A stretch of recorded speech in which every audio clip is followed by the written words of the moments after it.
Ladies and gentlemen, we are back with another video. What it do, YouTube? Is your boy Marcus, and we are here to talk Colts versus Texans, first showdown of the year against this team. We got some good history with these guys as well, but this one's going to be a little different because there's a lot of talent missing on both sides of the field. But rumor has it one of the guys, the father of the Houston Texans, might play this game, in which I predicted before the season started when he did go down with the injury. I predicted he may return this game, but hey, what a better way to debut. But I got my guy Lucas with me today. How are you doing, Lucas? I'm feeling great. I'm really excited to talk about this game because I've been looking forward to facing against this Texans team for the last 5 weeks now. And absolutely. Looking forward to doing this.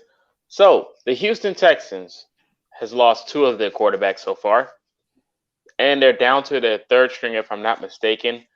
And they only have one dominant wide receiver, if I'm not mistaken, as well. Defense is a little yin yang. Even though they put up some good fights this year, I'm not going to take that away from them. The Houston Texans has been in some dog fights. And they still going out there to compete. And if anybody knows, the Houston Texans is the Colts. The Colts face the Texans year in and year out. No matter what their record is, they're still going to give you a fight. Why, we do not know. But let me get your thoughts going into this game about the Houston Texans. Let me know, what is the Colts going to have to do to win this game on the offense and defensive side? All right, well, on the offensive side of the ball, let's start with there. First step is getting the ball not only to Jonathan Taylor, who's been the best playmaker for the Colts this year, but also let's give the Texans a good taste of their owner, T.Y. Hilton, making his debut. Good old Eugene has been doing very well for his career against the Texans. In fact, in his 19 career games in both regular season and playoffs, he did have that one playoff game, he has had 102 catches, 1,803 yards for a 17.68 yards per catch and 11 touchdowns. He smokes them, quite frankly. Especially Jonathan Joseph, who is no longer with us in the NFL. Sadly, he is retired, so I'm sure TY misses seeing his son. But outside of that, it should be a very fun game for Colts fans, at least, though the Texans do tend to play the Colts very, very well, especially the last few years. We've had to have last-second game-winning fumbles against the Texans 2 times in the last 2 years. Both of them were at home. Everyone remembers the Darius Leonard punch out at the very end of the game, right at the goal line last year. And he also had another fumble. It was either him or Kenny Moore who forced a fumble the year before, if I'm remembering correctly. But they play us really well. Of course, Jonathan Taylor, establishing the run is going to be key, and the Texans have been brutal against the run this year, especially since they don't have J.J. Watt anymore. A longtime nemesis of Colts quarterbacks is not on this team. Their defense is very undermanned, and ultimately, the Colts offense can definitely take advantage of it. Yeah, I agree 100%. Last year, the punch-out fumble with Darius Leonard was iconic. And the other one, we both had 2 game-clinching moments last year, 2 of them the same season. Last year was the fumble, and the other one was the botched snap in the goal line when they fumbled the football in the end zone. That was pretty clutch too, but that was just pure luck at that point. I didn't expect the center to botch the snap, and we picked the ball up. But hey, man, a win is a win. But another thing, another pivotal point in this game is their left tackle. The left tackle they paid all their money is not in the game, and this is a game for the pass rush for the Colts to go out there and make some type of noise. Because last week, we're not going to lie, Monday Night Football was pretty embarrassing. Our pass rush did not really get Lamar at all. They had so many chances, but Lamar is athletic, and he's one of the most hardest guards to stop, one of the hardest guys to stop on his mobility. But the fact that they had the chance to grab him shows you the signs that they can attack the quarterback, but I think they just have to work on their tackling a little bit better. How do you feel about the pass rush going into this game against the Houston Texans?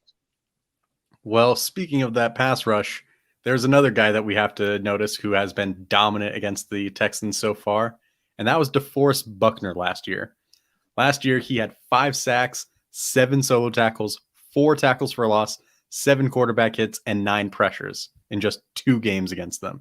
So he has not been nearly as dominant this season so far than last year, but if there is a chance to get a get-right game, especially with the Texans down Laramie Tunsil, it's today. Or, well, this upcoming week. Yeah, man. I agree absolutely.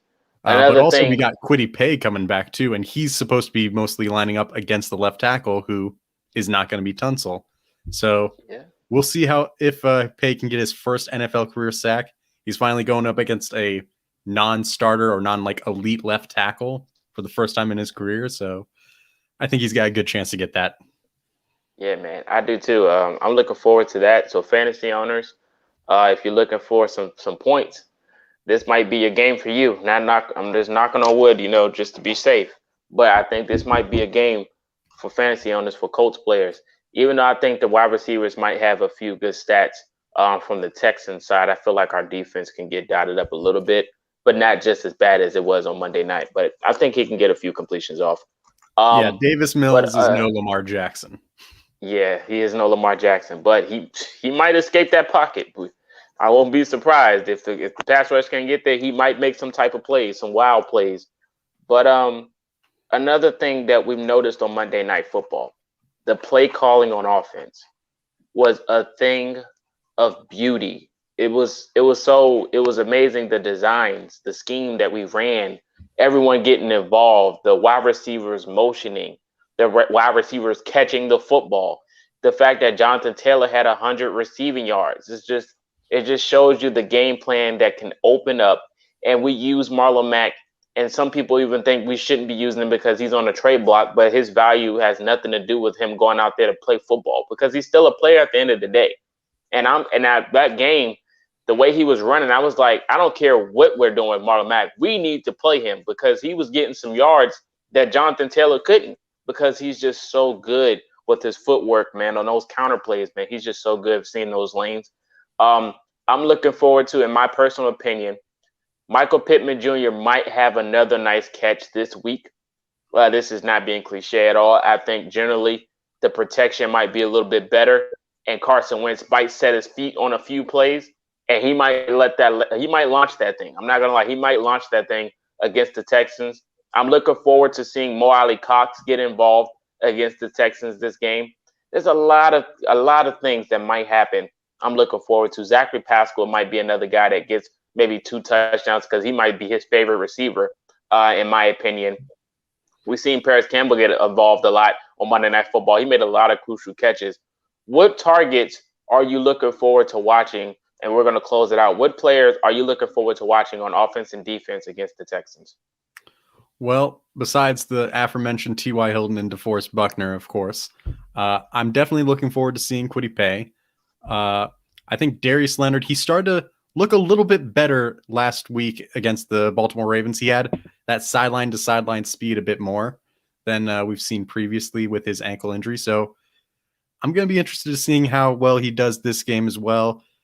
See if he can kind of get back some of that coverage ability. Him and Okereke might not be as critical for this game, but we need to see some gameplay, some absolutely game-breaking plays so far for him. He's gotten a few turnovers here or there, and I think he might be due for another one against Davis Mills, but I need to see a little bit more of him before I feel confident about him going forward for this season, because that ankle has not been great so far. But beyond that, at wide receiver, you mentioned it, Paris Campbell. He played some pretty impressive. He made some pretty impressive catches last night or on Monday Night Football. But he needs some consistency. He needs to string together a few games.